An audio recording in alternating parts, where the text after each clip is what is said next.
ka da daddare ka karanta qul ya ayyuhal kafiruna har zuwa ta.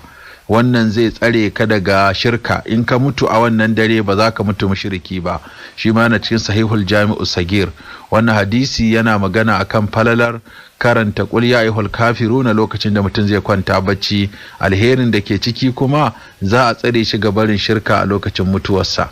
Hadisi na 6, manzon Allah sallallahu alaihi wasallama yace wanda ya alwala ya kyautata alwala bayan ya ƙara alwala kaf sai ya ce ashhadu an la ilaha illallahu wahdahu la sharika lahu wa anna muhammadan abduhu wa rasuluhu allahumma ja'alni minat tawwabina wa ja'alni minal mutatahhirina futiha lahu 8 abwabil janna yadkhulu min ayyiha sha'a.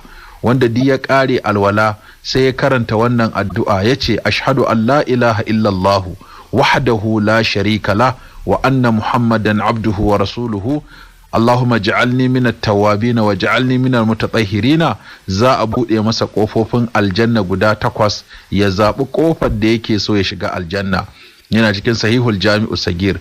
Wannan hadisi ya magana akan falalar kyautata alwala da kuma karanta wannan addu'a bayan an kare alwala, kuma ga ladan da za a samu shine za a bude wa mutum kofa aljanna guda 8 ya zabi kofar da yake so ya shiga. Hadisi na 7, manzon Allah sallallahu alaihi wasallama yace wanda ya alwala bayan ya kare alwalarsa tsaf sai yace subhanakallahumma wa bihamdika ashhadu an la ilaha illa anta astaghfiruka wa atubu ilaika. Subhanakallahumma wa bihamdika ashhadu an la ilaha illa anta astaghfiruka wa atubu ilaika. Za a rubuta wannan a cikin wata takarda sannan a sa su tamfi a rufe, ba za a buɗe ba sai ranar alkiyama zai ga alherin da Allah zai masa sakamakon haka. Wannan yana cikin sahihul jami'u sagir.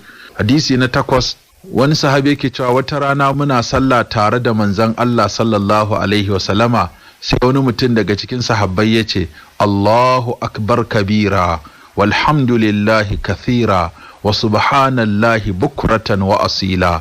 Allahu akbar kabira walhamdulillahi kathira wa subhanallahi bukratan wa asila. Allahu akbar kabira walhamdulillahi kathira wa subhanallahi bukratan wa asila. Sai manzon Allah sallallahu alaihi wasallama yace wane ne a cikin ku yake faɗan wannan kalma? Sai wannan mutumin yace ni ne ya Rasulullah. Sai yace nayi mamakin wannan kalma da ka faɗa, an buɗe ƙofofin sama gaba ɗaya saboda wannan kalma da ka faɗa. Sai Abdullahi dan